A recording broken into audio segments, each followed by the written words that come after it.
প্রশ্ন জ্ঞানের চাবি, প্রশ্ন জ্ঞানের চাবি, প্রশ্ন জ্ঞানের চাবি। আলহামদুলিল্লাহি রাব্বিল আলামিন ওয়াসসালাতু ওয়াসসালামু আলা সাইয়্যিদিল মুরসালিন আম্মা বা'দ ফাআউযু বিল্লাহি মিনাশ শাইতানির রাজীম বিসমিল্লাহির রহমানির রহিম। আসসালাতু ওয়াসসালামু আলাইকা ইয়া রাসূলুল্লাহ ওয়া আলা আলিকা ওয়া সাহবিকা ইয়া হাবিবাল্লাহ।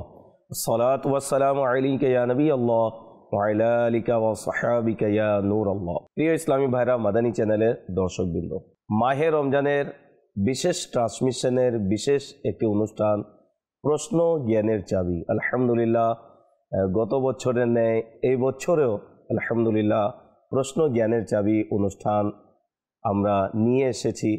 এই অনুষ্ঠানের মাধ্যমে শরীয়তের বিভিন্ন বিধিবিধান যেন আমরা জানতে পারি এবং রমজান সহ রোজার মাসলা মাসাইল, জাকাতের মাসলা মাসাইল এবং অন্যান্য ইবাদত সম্পর্কে, শরীয়তের যে কোনো বিষয় সম্পর্কে আমরা এই অনুষ্ঠানের মাধ্যমে জানতে পারি।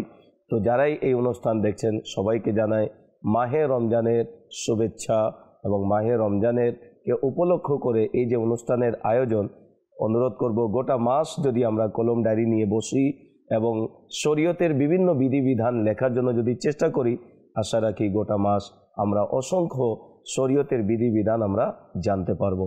মাদানী চ্যানেলে দর্শকবৃন্দ, প্রশ্ন জ্ঞানের চাবি এই অনুষ্ঠান আপনাদের প্রশ্নের মাধ্যমে সাজানো হয়েছে। আলহামদুলিল্লাহ আজ্জা ওয়াজাল, পূর্বের ন্যায় এই বছরেও আলহামদুলিল্লাহ দারুল ইফতা আহলে সুন্নাতের মুফতি শফিক আত্তারি মাদানী দামাত বারকাতুল আলিয়া আমাদের সাথে রয়েছেন।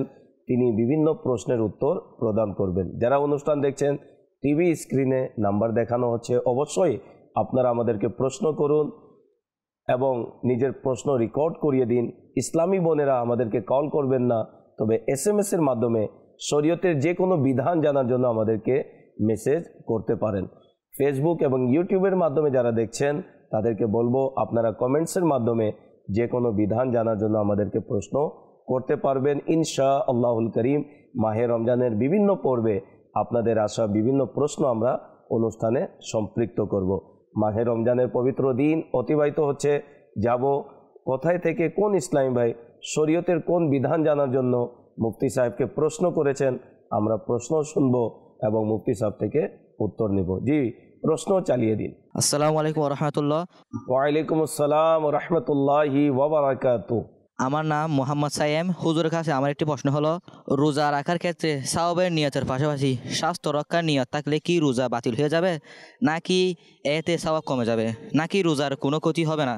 এ সম্পর্কে জানিয়ে দিলে মেহেরবানি হবে। জি মুফতি সাহেব, কি বলবেন এই বিষয়ে? যে নিয়ত যদি রোজার ইবাদতের নিয়ত না হয়, সুস্বাস্থ্যের জন্য যদি হয়, সুস্থ থাকার জন্য যদি নিয়তে হয়, তাহলে এই নিয়ত কার্যকারী হবে কিনা, রোজার আহকামের প্রতি, বিধানের প্রতি কোনো সমস্যা হবে কিনা, বিস্তারিত বলুন।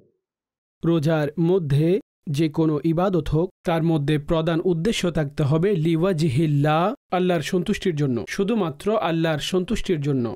যে আমি এই আমল এই জন্য করছি যে এটা আল্লাহ পাক এর সন্তুষ্টি অর্জিত হবে। রব তাআলার যাতের জন্য মানুষ একনিষ্ঠতার সাথে ইবাদত করবে। এখন সেটা চাই নামাজ হোক, চাই রোজা হোক, চাই জাকাত হোক, চাই হজ হোক। ইবাদতের মাধ্যমে অনেক বিষয়ের ফায়দাও আমরা অর্জন করে থাকি, কেননা দ্বীন ইসলামের যে আহকাম রয়েছে সেখানে আখিরাতের যে সওয়াব রয়েছে, আখিরাতের সওয়াব রয়েছে, কিংবা দুনিয়াবি বিষয়েও আমাদের স্বাস্থ্য এবং অন্যান্য অনেক বিষয় এমন রয়েছে যে সমস্ত গুণাবলী ব্যক্তির মধ্যে থাকা উচিত নয়, সেই গুণাবলী থেকে সেই পবিত্র হয়ে যায়। এখন রোজা তার মধ্যে একটি ইবাদত। তো কুরআনের মধ্যে লাআল্লাকুম তাত্তাকুন বলা হয়েছে, যাতে তোমরা মুত্তাকি হয়ে যাও, অর্থাৎ রোজা রাখা এবং রোজার ফরজিয়ত এর মাধ্যমে তোমরা মুত্তাকি হয়ে যাও। যখন ব্যক্তি মুত্তাকি হয়ে যাবে তো প্রকাশ্য আকৃতির সাথে সাথে বাতিনি সৌন্দর্যও চলে আসবে, যে আকীদাও পরিষ্কার পরিচ্ছন্ন হয়ে যাবে, আমলও পরিষ্কার পরিচ্ছন্ন হয়ে যাবে, মুত্তাকি হয়ে যাবেন, তাকওয়া তার নসিব হয়ে যাবে। তো এই উপকারিতা তো সে লাভ করবে। আর এগুলো সব কিছুই ইখলাসের ভিত্তিতে এই বিষয়গুলো রয়েছে, এমন নয় যে এগুলোর ফায়দা দ্বারা ব্যক্তি ইখলাস থেকে বের হয়ে যাবে। আচ্ছা, কিছু প্রকাশ্য বিষয় রয়েছে যাতে উপকারিতা লাভ করা যায়। এখন রোজা রাখলো, শারীরিক দিক থেকে ব্যক্তি ফিট আছে, অর্থাৎ সারাদিন অপ্রয়োজনীয় জিনিস খাবার থেকে বিরত থাকবে, তো সে এই উপকারিতা লাভ করবে। বরং রোজার মাধ্যমে স্বাস্থ্য ঠিক করার বিষয়ে তো হাদিসে পাকের মধ্যে ইরশাদ করা হয়েছে, সুমু তাসিহু, যে তোমরা রোজা রাখো স্বাস্থ্যবান হয়ে যাবে, রোজা রাখো স্বাস্থ্যবান হয়ে যাবে। যে ব্যক্তির পেট যখন এত সময় ধরে অর্থাৎ ক্ষুধার্ত থাকবে, তাহলে শুরুতে তিনি যা খেয়েছেন সেগুলো হজম হবে এবং অনেক ধরনের উপকারিতা তিনি লাভ করবেন। তো এই জন্য রোজা রাখলে স্বাস্থ্যবান হয়ে যাবে, এটা তো হাদিসে পাকের মধ্যে রয়েছে। তো এই জন্য ব্যক্তি রোজা রাখবে। রমজানে তো ফরজ, অন্য সময়ও রাখা উচিত। বাকি আপনি যেভাবে বলেছেন, তো নিয়ত শুধুমাত্র আল্লাহর সন্তুষ্টির জন্য হতে হবে। স্বাস্থ্য ভালো হোক কিংবা না হোক, এই স্বাস্থ্য দিয়ে কি হবে? তো এই নিয়ত যদি আপনি কোনোভাবে করে নেন, কোনো অসুবিধা এখানে নেই। আমরা অনেক ধরনের উপকার লাভ করি, যেমন আপনি নামাজ পড়লে, তো নামাজ আল্লাহর সন্তুষ্টির জন্য পড়া হয়। আনতা আবুদাল্লাহ কাআন্নাকা তারাহু, তুমি এমনভাবে আল্লাহর ইবাদত করো যেন তুমি আল্লাহকে দেখতে পাচ্ছ। যদি তুমি এই অনুমানের মধ্যে পৌঁছাতে না পারো, আর প্রকৃতপক্ষে আল্লাহকে কেউ এইভাবে দেখতে পারে না, তাহলে এই ধারণা অবশ্যই করবে যে ফাইন্নাহু ইয়ারাক, আল্লাহ তোমাকে দেখতে পাচ্ছেন। এভাবে ইবাদত করো। আচ্ছা, ইবাদত যখন আমরা খুশু হুদুর সাথে করব, তাহলে আমরা প্রকাশ্যে যে সওয়াব অর্জন করব সেগুলো আপন জায়গায়, কিন্তু বাতিনি দিক থেকে যেই উপকারিতা লাভ করব সেগুলো আলাদা। যদি ব্যক্তির দৃষ্টি নামাজ, তাসবিহ ইত্যাদি এগুলোর দিকে থাকে, তো মনস্তাত্ত্বিক দিক থেকে সুখ পাবেন। এটা মনস্তাত্ত্বিক সুখ। সিজদার মধ্যে যখন ব্যক্তি যান, তো এটা আমাদের শরীর থেকে যে রক্ত সঞ্চালন সেটা মস্তিষ্কে সেটা পৌঁছে যায়, কিন্তু সাধারণভাবে কেমন যে মস্তিষ্কের দিকে এইভাবে রক্ত প্রবাহিত হয় না, যেখানে যতটুকু সম্ভব সেদিকে ততটুকু যায়। কিন্তু যখন ব্যক্তি রুকু করেন অতঃপর সিজদার মধ্যে যান, সিজদাতে যাওয়ার পরে তো তিনি রক্ত সঞ্চালনের যে প্রক্রিয়া, তো সেটা মস্তিষ্কের দিকে পৌঁছে। উপকারী বিষয়। এখন অনেক লোক যারা ব্যায়াম করেন তাদের দেখবেন তারা অনেক সময় উল্টো ঝুলে যায়, অন্য কিছু করেন, এই কারণেই। আচ্ছা, এই উপকারিতা লাভ করলো, রুকু করেন, সিজদা করেন, এত সংখ্যক রাকাত পড়েন, তো শারীরিক দিক থেকেও এটা এক ধরনের ব্যায়াম। কিন্তু নিয়ত রাখবেন আল্লাহর সন্তুষ্টি, আমরা ব্যায়াম করার জন্য আসিনি, কিন্তু এতে এর ভেতরে এই উপকার রয়েছে। হজ করেন, হজের মধ্যে অনেক হাঁটতে হয়। আচ্ছা, তাওয়াফ করা, সাফা মারওয়া, সাই করা, এতেও যেখানে ক্লান্তি, অবসাদ ইত্যাদি রয়েছে, তো এটা শরীরের জন্য উপকারী বিষয় অর্জিত হয়ে যায়। তো আমাদের যে নিয়ত থাকবে সেটা আল্লাহর হুকুমের জন্য, আল্লাহর সন্তুষ্টির জন্য। এর আওতায় যে সমস্ত বিষয় আমরা অর্জন করি সে ব্যাপারে সুবহানাল্লাহ, এটা আল্লাহ পাকের অনুগ্রহ। কিন্তু আওতাধীন যে বিষয়গুলো আমরা অর্জন করি, এটার একনিষ্ঠ নিয়ত যেন না থাকে, না হয় ইবাদতের সওয়াব যেটা রয়েছে তা থেকে বঞ্চিত হয়ে যাবেন। কিন্তু যদি কেউ এই ধরনের নিয়ত করেও নেন যে আমি রোজার মধ্যে স্বাস্থ্যবান হয়ে যাব, নামাজের মধ্যে আমি ব্যায়াম করব, তো এতে নামাজ কিংবা রোজা ভেঙে যাবে না, ভঙ্গ হবে না। ওনার রোজাও পূর্ণ হয়ে যাবে, ওনার যেই নামাজ থেকে গেছে সেটাও পূর্ণ হয়ে যাবে। কিন্তু নিয়ত একমাত্র আল্লাহর সন্তুষ্টির জন্য করতে হবে, তার আওতায় এই ফায়দা লাভ করবেন। সাল্লু আলাল হাবিব সাল্লাল্লাহু তাআলা আলা মুহাম্মদ সাল্লাল্লাহু আলাইহি ওয়াসাল্লাম। মাশাআল্লাহ, মুফতি সাহেব অত্যন্ত বিস্তারিত উত্তর প্রদান করেছেন। আমরা যাব পরবর্তী প্রশ্নের দিকে। যে পরবর্তী প্রশ্ন চালিয়ে দিই। আসসালামু আলাইকুম রাহমাতুল্লাহ। ওয়ালাইকুম আসসালাম রাহমাতুল্লাহি ওয়া বারাকাতুহু। আমার নাম মোহাম্মদ শাওন। হুজুরের কাছে আমার একটি প্রশ্ন, রোজা ফরজ হওয়ার শর্ত কয়টি? জি মুফতি সাহেব, কি বলবেন, রোজা ফরজ হওয়ার শর্ত কি একটু বিস্তারিত বলুন।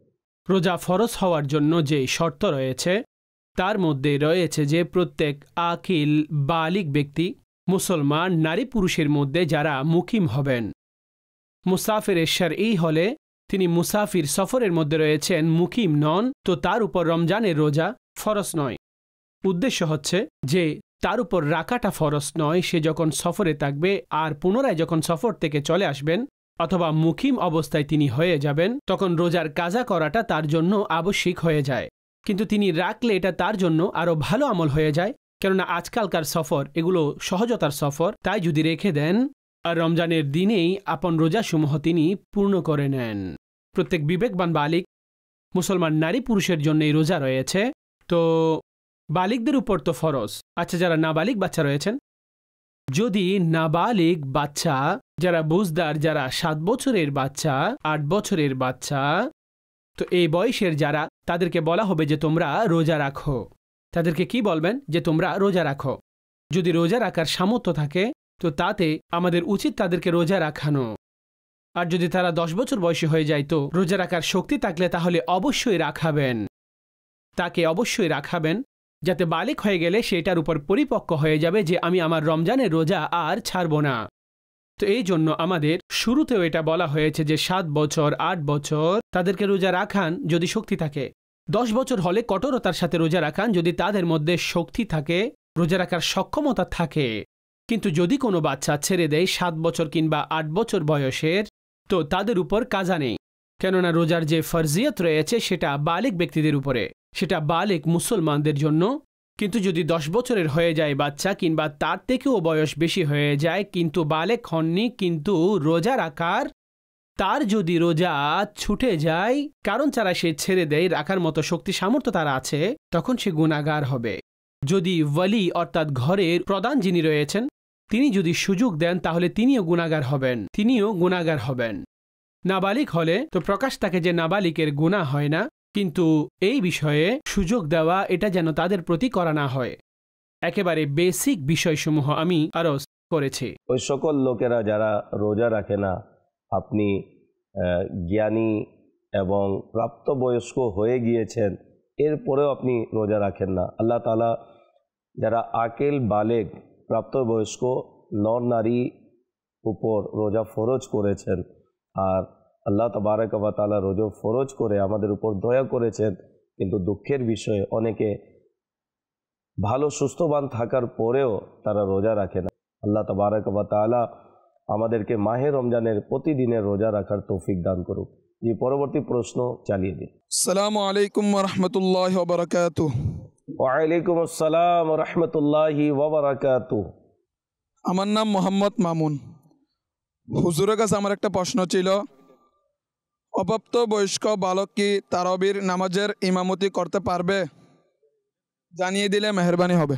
জি মুফতি সাহেব কি বলবেন এই বিষয়ে? গ্রামগঞ্জে দেখা গিয়েছে ছোট বাচ্চারা যেহেতু অপ্রাপ্ত বয়স্কই অনেকে হাফেজে কোরআন হয়ে যায়, তাদেরকে তারাবির নামাজের ইমামতি দেয়া হয়। তো শরীয়তের কি বিধান এই প্রসঙ্গে একটু বিস্তারিত বলুন। নাবালেক বাচ্চা সে তারাবির ইমামতি সে অবস্থায় করতে পারবেন যে অবস্থায় তার পেছনে ইক্তেদাকারীও নাবালেক হবেন, বালিক হবে না। তার পিছনে আদায়কারীরাও নাবালিক বাচ্চা হবে, তারা বালিক ব্যক্তি না হলে। কেননা কোনো বালিক যদি পিছনে দাঁড়িয়ে যান তার জন্য উচিত হলো সেই তার পিছনে নামাজ পড়বে যেই বালিগ। নাবালিক বাচ্চাদের পিছনে তিনি নামাজ পড়তে পারবেন না। হ্যাঁ, নাবালিক বাচ্চার পিছনে যদি নাবালিক বাচ্চা মজুদ থাকে আর সে নাবালিক যিনি ইমামতি করছেন ইমামতির বিষয়ে ওনার জানা রয়েছে, তো ঠিক আছে, অতঃপর সেই নামাজ সে পড়াতে পারবেন, অতঃপর এই নাবালেক বাচ্চা ইমামতি করতে পারবেন, অর্থাৎ নামাজ পড়াতে পারবেন। তো আমি তাদেরকে পরামর্শ দিব যে ভাই, আমাদের যে সমস্ত বাচ্চারা হাফিজে কুরআন আর তারা হোক নাবালিগ, তো আপনি তাকে কোথাও না কোথাও মসল্লার মধ্যে দাঁড় করান, ঘরে করুন কিংবা ছাদে করুন, কোথাও না কোথাও আপনি তাকে দাঁড় করান যাতে সে আপন কোরআন শোনাতে পারেন, সে আপন কোরআন তারাবির আকৃতিতে শোনাতে পারেন। তার পিছনে নাবালিক বাচ্চাদের কাতার করুন, তার পিছনে নাবালিক বাচ্চারাই নামাজ পড়বে। আর যারা বালিগ রয়েছেন তো তাদের পিছনে বালিগ বাচ্চা থাকবে। বালিগ বাচ্চা রয়েছেন ঠিক আছে, সবাই দাঁড়াতে পারবেন, কিন্তু সাধারণ যে শরঈ মাসালা রয়েছে এটা খেয়াল রাখতে হবে যে নাবালিকের পেছনে বালিগ ব্যক্তিবর্গের নামাজ হয় না। তাদের ইমামতি করানোর জন্য এটা জরুরি যে সামনের ইমামও বালেগ হতে হবে। মাশাআল্লাহ, মুফতি সাহেব বিস্তারিত উত্তর প্রদান করেছেন। অনুরোধ করব তারাবি নামাজ প্রসঙ্গে জানার জন্য দাওয়াত ইসলামের প্রতিষ্ঠাতা হযরতুল আল্লামা মাওলানা আবু বিলাল মোহাম্মদ ইলিয়াস আত্তার কাদরি রাজাবি দামাত বরকাতুহুল্লাহ আলিয়ার কর্তৃক কিতাব ফয়জানে রমজান যা টিভি স্ক্রিনে দেখানো হচ্ছে এটি অধ্যয়ন করে। একটি অধ্যায় হচ্ছে ফয়জানে তারাবি নামাজ সম্পর্কে আলহামদুলিল্লাহ শরীয়তের বিধান বিস্তারিত আমির আহলে সুন্নাত লিখেছেন, অবশ্যই এটি অধ্যয়ন করুন। মাদানী চ্যানেলের দর্শকবৃন্দ, আপনারা দেখছেন মাহে রমজানের বিশেষ ট্রান্সমিশনের বিশেষ অনুষ্ঠান প্রশ্ন জ্ঞানের চাবি। এই অনুষ্ঠানের মাধ্যমে শরীয়তের বিভিন্ন বিধিবিধান আমরা জানতে এবং শিখতে পারি।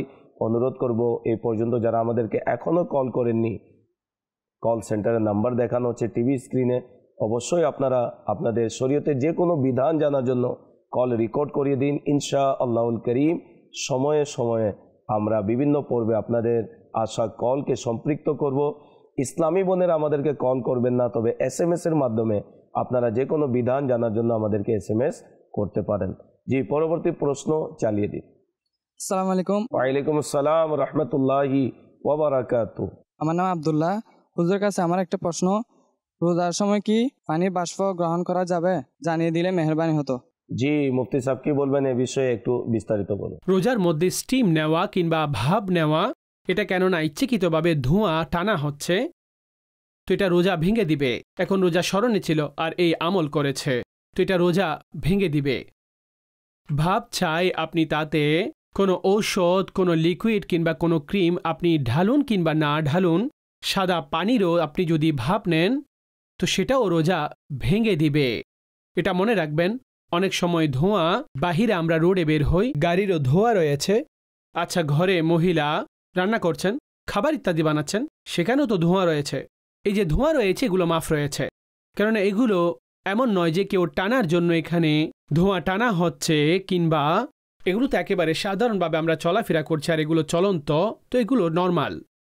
কিন্তু যে ভাপ নেওয়া হচ্ছে, যে স্টিম নেওয়া হচ্ছে, সেগুলো নিয়ম অনুসারে ইচ্ছাকৃতভাবে এগুলো টানছেন, নিচ্ছেন, এতে রোজা ভেঙে যাবে যদি তাতে রোজা স্মরণে থাকে। তো এই জন্য রোজাতে স্টিম ইত্যাদি এগুলো একেবারে ব্যবহার করবেন না। এমন কোনো সমস্যা থাকলে তো সাহারির পূর্বে করুন কিংবা ইফতারের পরবর্তীতে। মাশাআল্লাহ, অনুরোধ করব ফয়জানে রমজান থেকে রোজার যে আহকাম রয়েছে, রোজার আহকাম মাশাআল্লাহ অত্যন্ত বিস্তারিত আমির আহলে সুন্নাত লিখেছেন, অবশ্যই অধ্যয়ন করুন। জি, পরবর্তী প্রশ্ন চালিয়ে দিন। আসসালামু আলাইকুম। ওয়ালাইকুম আসসালাম রহমতুল্লাহি ওয়া বারাকাতুহু। আমার নাম আব্দুর রহমান। হুজুর কাছে আমার একটা প্রশ্ন, ইফতারের দোয়া ইফতারের আগে পড়া উচিত নাকি পরে জানিয়ে দিলে মেহেরবানি হতো। জি মুফতি সাহেব কি বলবেন এই বিষয়ে? আমাদের দেশে প্রচলন রয়েছে ইফতারি করার পূর্বে আমরা মোনাজাত করি এবং মোনাজাতের সময় আমরা ইফতারির দোয়াও পাঠ করে নিই, যা বিশেষ যে দোয়া ইফতারের জন্য আল্লাহুম্মা লাকা সুমতু, এই যে দোয়া। এখন আমাদের দোয়া কখন আমরা করব, ইফতারি করার পূর্বে বা পরে? এর কি নিয়ম রয়েছে একটু বলুন। দেখুন, একটি হচ্ছে দোয়া করা, মোনাজাত করা, বিভিন্ন দোয়াসমূহ করতে থাকা, যেভাবে আপনারা মাদানী চ্যানেলের মধ্যেও দেখেন, কিবলা শেখ তরিকাত আমির আহলে সুন্নাত মাদানী চ্যানেলের মধ্যেও দোয়া করছেন। তো এই দোয়া তো আপনি পূর্বেও করতে পারবেন, এটা মোনাজাত, এভাবে করাতে কোনো অসুবিধা নেই। আর একটি হচ্ছে ইফতারের দোয়া। তো এই যে ইফতারের দোয়া রয়েছে, যেহেতু তাতে কালিমা এমন রয়েছে, হে আল্লাহ আপনার জন্য রোজা রেখেছি এবং আপনার রিজিকে ইফতার করেছি, তো আফতার তু শব্দ রয়েছে, এই আফতার তু অর্থাৎ আমি ইফতার করে নিয়েছি। তো এই যে দোয়া, তা আপনি একটি খেজুর কিংবা পানি পান করার পরে অতঃপর আপনি সেই দোয়া করুন। যদিও বা আপনি খেজুর খাওয়ার সাথে সাথে সে দোয়া করলেন, যদিও বা ইফতারের পরবর্তী দোয়া এটা মুবারক দোয়া হয়ে থাকে আর কবুলিয়তপূর্ণ দোয়া হয়ে থাকে।